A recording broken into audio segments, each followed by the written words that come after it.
Attention! Everybody line up for roll call because today we have military action. We are bringing you Battalion 64. This is series number 2. This is from Greenlight. This is kind of a awesome take on something different from them. I think, series 1 was quite the breakout. And of course, they need to one-up it for series 2. We're going to take a look at all 6 models included. First one, 1985 Chevy M1009 SUV for the U.S. Army. This is the Blazer, basically, with a topper on the back. Don't know if the topper will be removable, but certainly hope so. That one looks pretty cool. Just a little bit of details on the back should you want to see some deets. Always try to show the deets for everybody in case they want those deets. More Chevy action here. This is the 85 Chevy M1008 SUV, U.S. Military Police. This one looks like he's got a little bit of a casting flaw, a little bit of a frame damage potentially, but we'll see when we crack this guy open, all garbed up in military. Next one up, of course, we're talking military here. So 1942 Willys MB Jeep. This is the Rough Rider. U.S. Army, World War II. Most of these Battalion 64s are going to be probably based on World War II. Of course, they do have some tanks as well that we will get to. This one just in standard Army green. Looking pretty good. This one is a kind of it's a 50-50 shot here. Now, for some people, they're going to be like, well, that's not military. That's not Battalion. And it's not. But I do think that Greenlight does have to expand the casting selection just a little bit. They don't have a ton of military vehicles right now. And I think they're still weighing out this line to see if it's going to work, if this is what they want to do. But I think this is a good addition. It looks good anyways. 2021 Jeep Gladiator Willis. Of course, Willis edition, because they wouldn't put the Rubicon or anything in here, because then that definitely wouldn't fit the bill. And yes, of course, don't you worry, it is military, so there are tanks. This one, 44 M4 Sherman tank with wading gear, so that you can wade through probably about 8 to 10 feet of water, roughly around there. Very, very interesting. Has both air intake for the crew and air intake for the engine itself. This one looks pretty good. Obviously, this is based on World War II, just like we mentioned. And then the very last one in the mix, another M4 Sherman tank. This one's a little bit heavier. Give that one more notch. This also World War II. This one does have a bulldozer attachment. I don't anticipate it's going to move at all or do anything. It doesn't really make sense to do so. After all, these are static models, but we're gonna see. We'll keep our fingers crossed. Anyways, everybody, roll out. All right, diecast soldiers, we're going to kick this off. 2021 Jeep Gladiator Willys edition. This one in dark red. Does have a black top on it and black wheels. Does have the Willys style wheels on there. Very, very small tires though. I'm not really sure why they chose such a small tire. It does not look good at all. Definitely does not look good with those little tiny tires on there.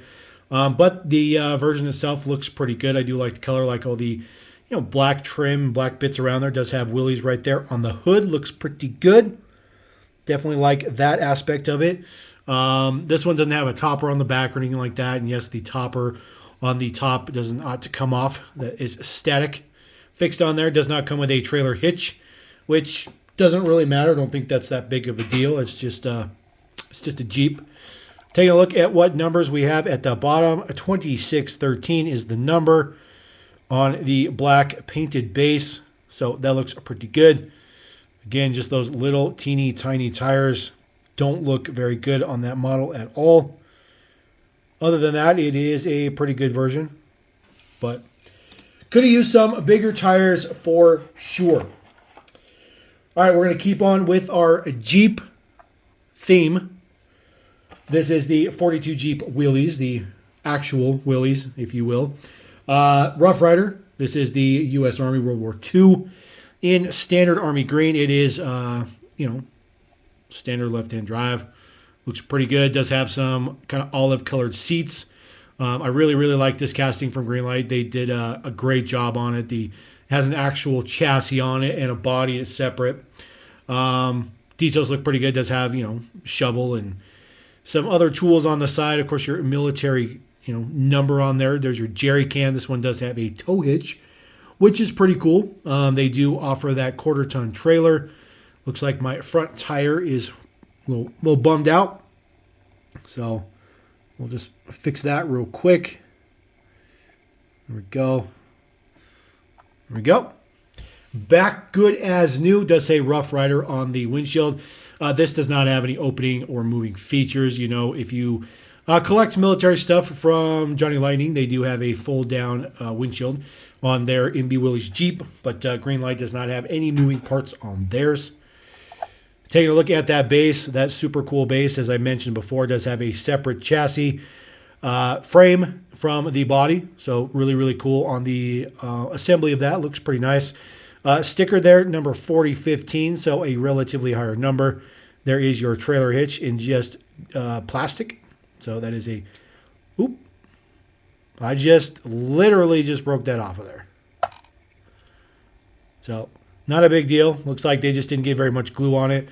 We will throw some glue on there. Not that big a deal. As you can see, the little piece out there, just we'll pop that in there. Pretty standard. Oops, sorry about that, guys. Pretty standard for Greenlight. For us here at Level N, we seem to have those problems all the time. Moving on to something much, much bigger than the Jeep. 1985 Chevy M1008 SUV. I do not know what CUCV stands for, but whatever that means, it means it's military. I know that for sure. This one, like I said, a little bit of a quality problem. We'll get a little bit closer up or that after we take a look at it. Does have a brush guard on the front. Looks pretty good. All blacked out. It's military style. It's from the 80s. It was very, very utilitarian at the time. It wasn't, all fancy electronics and all that good stuff like that. Looks pretty good in the camo, though. I do like the camo a lot. I think the details are pretty nice. Does say military police on both sides, the hood, and, of course, the tailgate. Again, no moving features, nothing that does anything fancy. Just pretty standard garb. Just taking a look at the details on that front. Looks very, very good.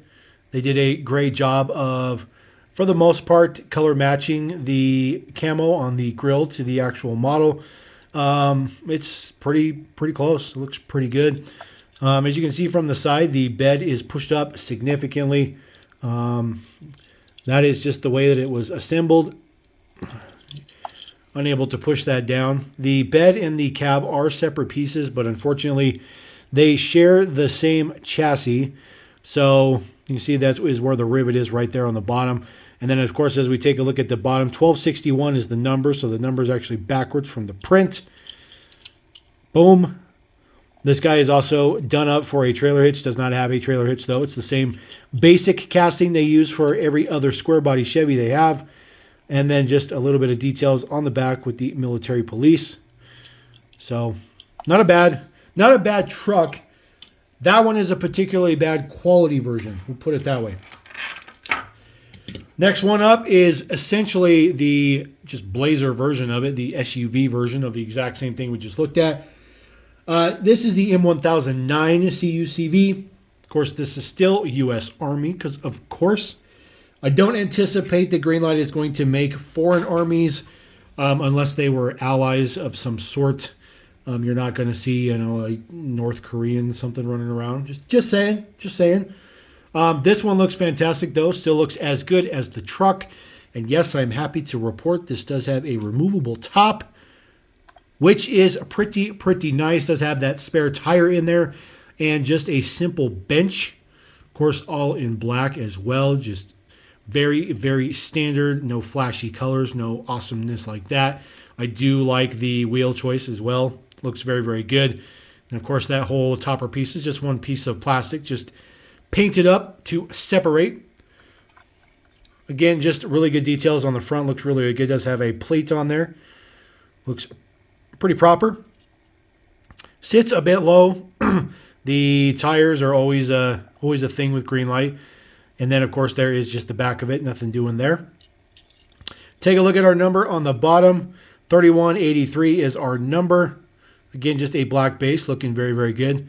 I do dig the just flat out military stuff. It's a shame these days they don't, not very many people make military diecast in the mainstream, which is unfortunate. Just given the climate of the world, I guess. I don't know. So Greenlight is being the rebel. All right, we're going big size here, and I was kind of worried about that it wouldn't fit on the screen, so we're just going to move that a little bit. Try not to move the camera when I'm trying to film, but sometimes the model says I'm just too big. This one, the M4 Sherman tank, this is the only tank casting Greenlight currently has. If they're making another tank casting, hopefully they make the A1M1 Abrams. That would be fantastic. Other than that, they will give us as many variations as possible. This one just has some big old snorkels stuck on it for weighting. The casting for this tank is pretty nice. It does have rubber tracks. They do roll. They are very thin, though. They are very, very fragile. It does have all individual rollers for the wheels down there as well, which is a very, very nice feature. And then, of course, it does have a rotating turret.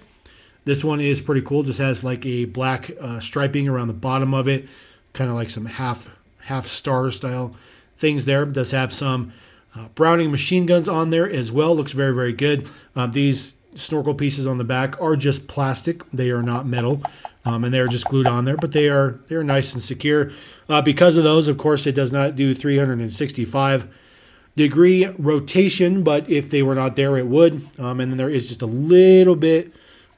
Ooh, well, maybe they took it out. There used to be a little bit of movement up and down on the turret itself. Looks like they may have removed it for this one. You can see those snorkels are actual opening, so that looks pretty cool. And of course, it just says Cannonball number 2 on the side, USA number. There are the tracks. Like I said, they are true tracks. They do roll, and every one of these tires does roll as well, but they are extremely thin. I really wish Greenlight would make them a bit thicker.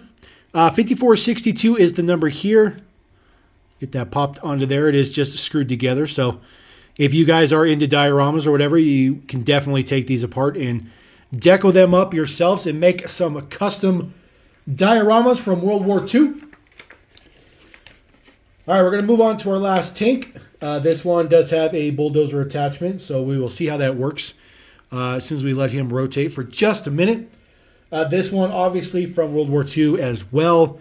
Of course, that is where the M4 Sherman tank bestowed from. This one looks pretty good, though. It is essentially the exact same thing. As far as casting is concerned, it is the exact same casting we were just looking at. Same details, same machine guns, same turret, all those details like that. Different paint job, obviously, which is good. It does have that nice bulldozer attachment on the front. It is all plastic, I will tell you that for sure. It is not metal or anything like that, but the casting itself is metal, of course. Base is metal as well. The turret is all plastic, but that's perfectly fine. This one looks pretty good in case you guys were just wondering for a comparison. Very, very different colors between all of these. They don't necessarily match. And, Greenlight's not necessarily trying to make them match.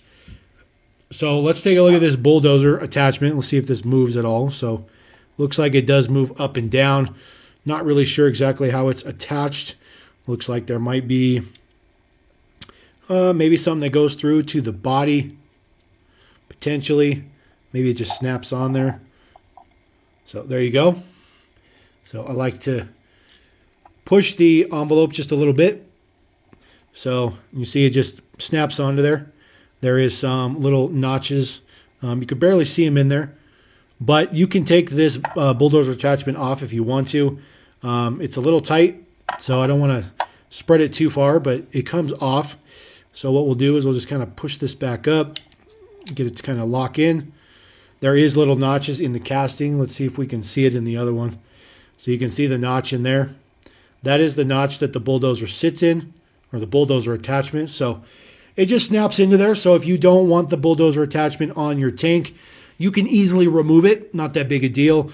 Did want to point out that it does have a little bit of printing on the front, does say number 3. It is pretty close to the ground. It is not perfectly on the ground, but it's pretty close. And then just some of the finer prints on the side. There you go. Ohio, New York, Texas, Massachusetts, and then Texas again. So you want to just make sure you get Texas in there. It's all about Texas. Says Apache. And of course, there is your USA designation unit number. Looking very, very good. So very, very happy about those. So I'm definitely going to throw both tanks on there, and we're just going to let those kind of rotate a little bit as we go out. Bring our camera out just a tad so we can see that. So there you go. That is the Battalion Series 2 from Greenlight. I think that is a fitting follow-up to the first series. They've already announced series number 3 is coming out. So that is another set to look forward to. Probably won't see it until probably closer to spring of next year, just because Greenlight has a little bit of a dull time at the end of the year with the Chinese New Year, since of course everything in Greenlight's world is made in China. So we are going to roll out. Let me know what you think about those tanks. Let me know what you think about the military stuff. And drop a comment if you think there should be more military diecast in mainstream. I think it's perfectly fine. I don't see why we don't have more, military stuff. Matchbox used to make a bunch of it. Hot Wheels used to make it in the 90s, but we haven't seen it for a really long time. So, well, I don't know. We'll see what happens. But until then, we get it in premium form. And I appreciate every single one of you. Thank you very much. Like the video, subscribe, come back. We'll catch you later. Leveling Diecast. Peace!